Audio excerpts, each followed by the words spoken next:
Hello friend, my self अखलाक खान। और ये मेरा दूसरा वीडियो है। पहले वीडियो में मैंने इस लेसन का नंबर सिस्टम का इंट्रोडक्शन पढ़ाया था और पार्ट 2 में हम इसके कुछ एक्सरसाइज सॉल्व करेंगे। तो पहला आपके सामने क्वेश्चन है, क्या शून्य एक परिमेय संख्या है और क्या आप इसे P/Q के रूप में लिख सकते हैं, जहां P और Q पूर्णांक है और Q जो है 0 के बराबर नहीं है। मतलब क्या 0 एक रैशनल नंबर है जिसे हम P/Q में रिप्रेजेंट कर सकते हैं, और जहां P और Q इंटीजर्स है और Q जो है 0 के इक्वल नहीं। तो इसका आंसर सीधा सीधा हाँ होगा, ठीक, यस होगा। क्योंकि अब मान लीजिए कि हमारे पास जो है 0 है, 0, तो क्या 0 को मैं 0/1 लिख सकता हूँ, 0 को मैं 0/2 लिख सकता हूँ, 0 को मैं 0/3 लिख सकता हूँ। और ये जो है P/Q की कंडीशन को फुलफिल कर रहा है। कैसे कि देखिए P इसमें 0 है, लेकिन Q जो है वो 0 नहीं होना चाहिए। Q जो है 0 के बराबर नहीं होना चाहिए, लेकिन P जो है हमारा चल सकता है, P हो सकता है, लेकिन Q नहीं हो सकता है। तो इस बेस पे जो है ये मेरा जो है Q is not equal to 0, इसलिए मैं 0 को जो है परिमेय संख्या हो सकता है। 0 is a rational number. Clear. Next question आपके पास 3 और 4 के मध्य 6 परिमेय संख्या ज्ञात करना है। मतलब 3 और 4 के बीच हमको 6 रैशनल नंबर फाइंड आउट करना है। ठीक है, तो क्या करेंगे, हमको 6 रैशनल नंबर फाइंड आउट करना है। 6 में हम 1 ऐड कर दीजिए, हो गया मेरा 7। अब इसको 3/1 में लिख सकता हूं, भाई रैशनल नंबर है ना, तो 3/1 लिख सकता हूं। न्यूमरेटर अगर मेरा कोई भी नंबर है तो नीचे हम डिनोमिनेटर में 1 लिख सकते हैं, यानी अंश हमारा अगर कोई संख्या है तो हम हर में 1 लिख सकते हैं। ठीक है, तो इसको मैं 7 से मल्टीप्लाई कर दूंगा, अंश और हर में दोनों में। तो 3 7 जा मेरा 21 हो जाएगा, और ये 7 1 7 जा 7 हो जाएगा। उसी प्रकार मैं 4 को 4/1 लिख सकता हूँ, तो इसके भी न्यूमरेटर और डिनोमिनेटर में मैं 7 से मल्टीप्लाई करूंगा, तो 4 × 7 और 1 × 7, ये 4 7 जा 28 हो जाएगा, और ये मेरा 7 1 जा 7। अब मेरे पास ये नंबर हो गया, ये नंबर हो गया। अब इसके बाद मेरे क्या नंबर आते हैं, इसके बाद मेरे नंबर आएंगे 21 के बाद 22 आएगा, 22/7 ये हो गया। 22 के बाद 23/7, उसके बाद 24/7, 25/7, 26/7, 27/7, और ये नंबर मेरे यहां तक हो गए। देखिए 1 2 3 4 5 6 रैशनल नंबर इन दोनों के बीच में है, इन बिटवीन।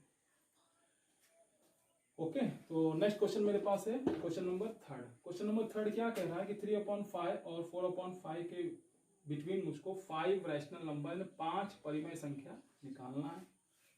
तो इसको निकालने के लिए 5 निकालना है, तो 5 में 1 जोड़ दो, कितना हो जाएगा, 6 हो जाएगा। ठीक है, अब देखिए इस 6 को मैं जो न्यूमरेटर डिनोमिनेटर दोनों से मुझे मल्टीप्लाई करना है। ये मैं मल्टीप्लाई करूंगा न्यूमरेटर से और ये मल्टीप्लाई करूंगा डिनोमिनेटर से। ये मेरा हो गया 18, सॉरी यहाँ पे 18 आएगा, और ये मेरा हो गया 6 5 30 हो जाएगा। उसी प्रकार दूसरे नंबर को भी मल्टीप्लाई करूंगा 6 से, अंश को और हर को भी 6 से, तो 6 4 जा मेरे पास 24 आ जाएगा, और 5 6 जा मेरे पास 30 आ जाएगा।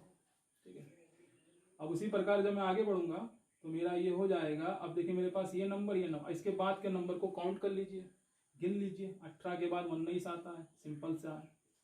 19 के बाद मेरा 20 आएगा, तो मैं इसको लिख सकता हूँ 20/30, और उसके बाद 21/30 आएगा, उसके बाद 22/30 आएगा, उसके बाद 23/30 आएगा। मुझे कितना निकालना था, 5 रैशनल नंबर।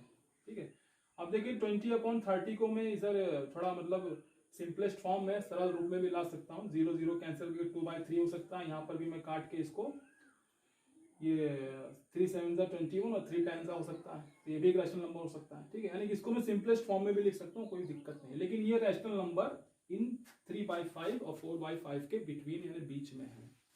आगे बढ़ते हैं। क्वेश्चन नंबर 4 बताया सत्य असत्य करना है, राइट और रॉन्ग करना है। इसमें बताया है कि प्रत्येक प्राकृत संख्या एक पूर्ण संख्या है।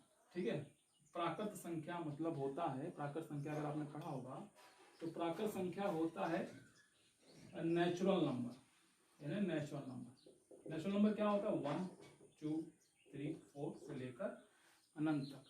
और होल और पूर्ण संख्या क्या होता है, पूर्ण संख्या मेरा होता है 0 1 2 3, 4 से लेके इनफाइनाइट अनंत तक। तो प्रत्येक प्राकृत संख्या पूर्ण संख्या हो सकता है। आप देखिए इसमें देखिए प्रत्येक प्राकृत संख्या यानी देखिए नेचुरल नंबर 1 है, 2 है, 3, 4, तो इसमें भी 1 और 2, 3, 4 आ रहा है ना, 0 नहीं आ रहा, लेकिन 1, 2, 1 भी आ रहा है, इसमें भी 1 आ रहा है, 2 इसमें भी, 2 इसमें भी, 3 इसमें भी, 3 इसमें भी, 4 इसमें, 4 इसमें। ऐसे अगर आगे बढ़ेंगे तो हमको नंबर सेम सेम एक जैसे मिलते चले जाएंगे। इसलिए जो नेचुरल नंबर है, जो नेचुरल नंबर जो होता है, एवरी नेचुरल नंबर वो होल नंबर हो सकता है, इसलिए ये हमारा ट्रू है। ठीक है, यानी सत्य है। दूसरे पढ़ते हैं कि प्रत्येक पूर्णांक एक पूर्ण संख्या होती है। प्रत्येक पूर्णांक मतलब क्या होता है? इंटीजर्स। इंटीजर्स के बारे में आपने सुना है कि जो ये माइनस में होता है, -2 होता है और -1 होता है। तो माइनस वाली चीज जो है कभी भी एक पूर्ण संख्या नहीं हो सकती है। देखिए यहाँ पे पूर्ण संख्या बताया आपको ना, होल नंबर बताया गया कि होल नंबर क्या होता है, 0, 1, 2, 3, 4 होता है। तो जितने भी आपके होल नंबर है वो पूर्णांक नहीं हो सकता है, क्योंकि पूर्णांक वाली संख्या होती है ऋणात्मक में भी होती है। ठीक है, ऋणात्मक में होती है, यानी ये नेगेटिव फॉर्म में होता है, इसलिए इसको हम नेगेटिव फॉर्म में होता है, इसलिए इसे हम जो है ये पूर्णांक, ये प्रत्येक पूर्णांक को जो है पूर्ण संख्या ने होल नंबर नहीं कह सकते। प्रत्येक परिमेय संख्या एक पूर्ण संख्या होती है। अब देखिए प्रत्येक परिमेय संख्या, ये भी असत्य होगा, है ना, ये भी आप कर रहा हूँ। क्यों होगा? कि प्रत्येक परिमेय संख्या, अब परिमेय संख्या को आप डेसिमल के रूप में लिख सकते हैं। जैसे परिमेय संख्या मेरे पास अगर हो गई, अगर मैंने लिखा 1/2, तो 1/2 कैन बी रिटन इन 0.5। तो क्या 0.5 जो है होल नंबर हो सकता है? पूर्ण संख्या हो सकती नहीं हो सकता, है ना। तो इसलिए दशमलव के कारण, दशमलव के वजह से, दशमलव के कारण असत्य है। भाई प्रत्येक परिमेय संख्या पूर्ण संख्या होती नहीं हो सकती है ना, कि भाई प्रत्येक, क्योंकि 0.5 परिमेय संख्या है भाई, ये रैशनल नंबर है ना। तो 0.5 को जो हम पूर्ण संख्या नहीं कर, पूर्ण संख्या हमने पढ़ा ना 0, 1, 2, 3, 4 से लेकर इनफाइनाइट तक। ठीक है, तो इस तरह से ये आपके सामने एक्सरसाइज 1.1 के पूरे क्वेश्चन मैंने बता दिया है। अगर वीडियो अच्छा लगा तो इसको लाइक कीजिएगा, शेयर कीजिएगा। जय हिंद, जय भारत।